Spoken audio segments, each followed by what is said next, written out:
Good morning, viewers. What's goody?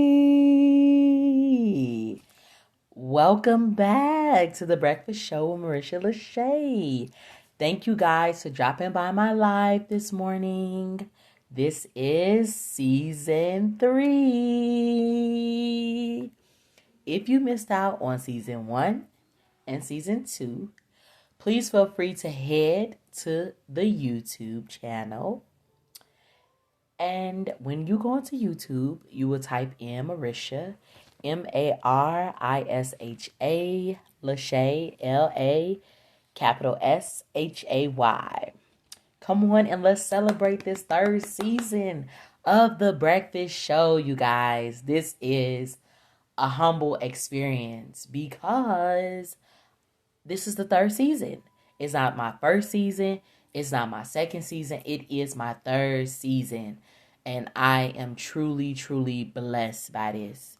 I want to take a moment to pay tribute to God, my parents, my son, and thank you to my constant supporters from season 1, season 2, and those that are standing right here present for season 3. I want to thank you all for believing in me. I want to thank you all for pushing me and just, liking, comments, sharing, subscribing, whatever. I want to take the time out to thank you. I want to take the time out to welcome you back.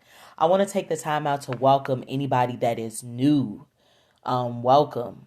I just need a moment just to reflect on this opportunity that I am embarking on. This is my third time coming around. I am ecstatic about this, mainly because I'm continuously evolving each season, and bringing different content. This season, I challenged myself to talk about things that I never talked about, like self-esteem, autism, black boys, graduation, and more. So sit back and relax. If you're on your way to work, have a great day at work. If you are getting ready for work, tune in, listen. Something to kick off the day, something to get the mind going. So, for those that know me and those who don't, I am Marisha LaShay. I am the host doing the most. I am a native of Chicago and I am checking in from Atlanta. Whew. What is the Breakfast Show with Marisha LaShay? I'm glad that you all asked. This platform was created to engage an audience, okay? I mean worldwide with thought-provoking questions and statements, okay?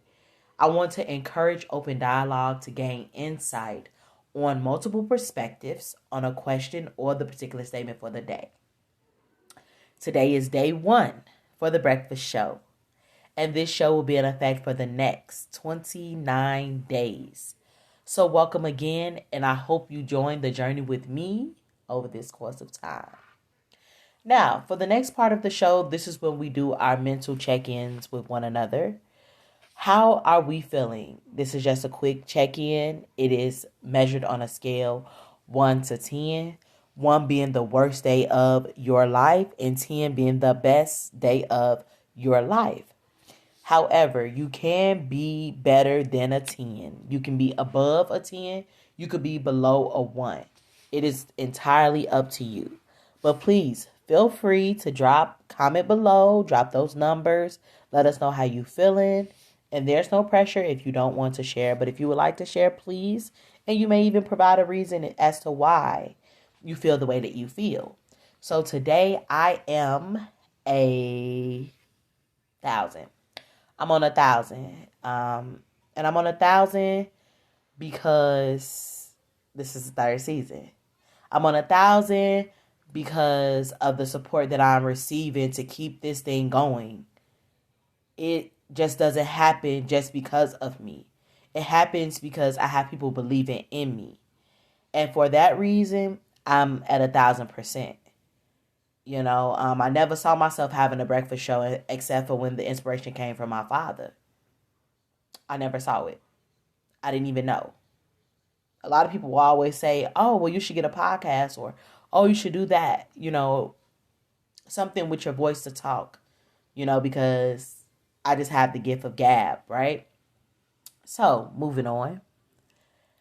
Now, with this part of the question is, that is when we get down to the actual content.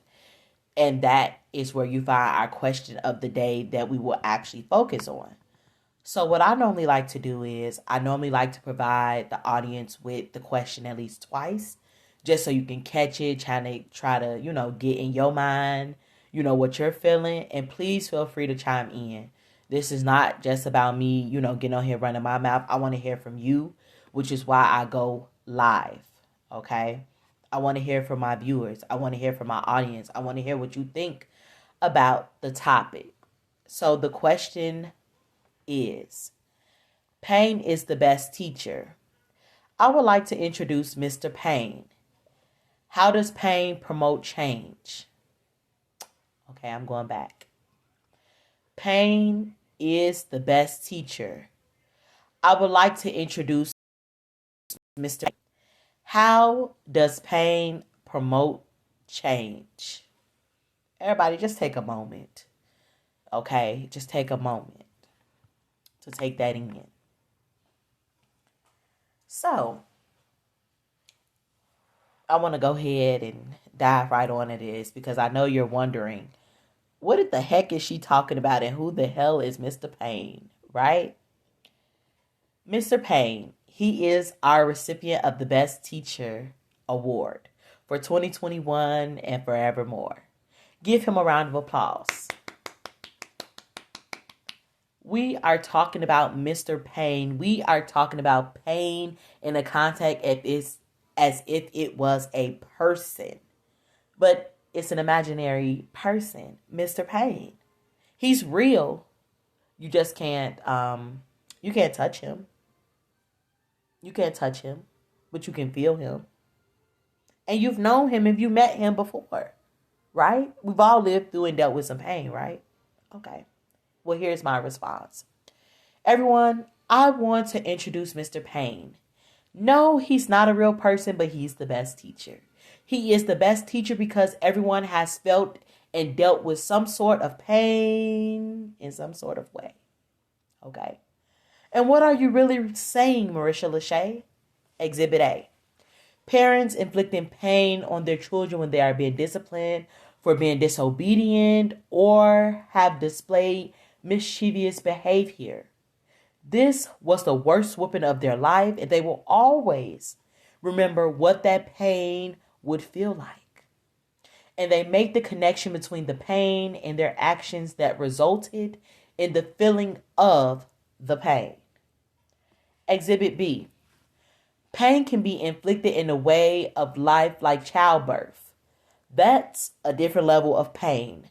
And anyone who has gone through that level of pain knows what it feels as though a human is coming through your vaginal area. That is what's happening. And it is being stretched. Shall I say more? Oh my goodness. You will never forget that at all. Of course, right? Every time that you look at that little angel, you remember. Okay. Exhibit C. The pain that athletes undergo when they are playing their games and they get injured during the game in front of everyone at that moment, their pride is hurt. And their actual injury hurts as well because they didn't expect this to happen the way that it did. Like a bone being pushed back into the socket, that hurt because it has to be put back immediately and it's uncomfortable. Or that sprain or that break, it changes you. It changes you. And last but not least, Exhibit D. The pain of a toothache is beyond the most gruesome pain. If not handled immediately, you won't be able to sleep or no kind of medication will help because the tooth pain is serious. You are begging for mercy, of course.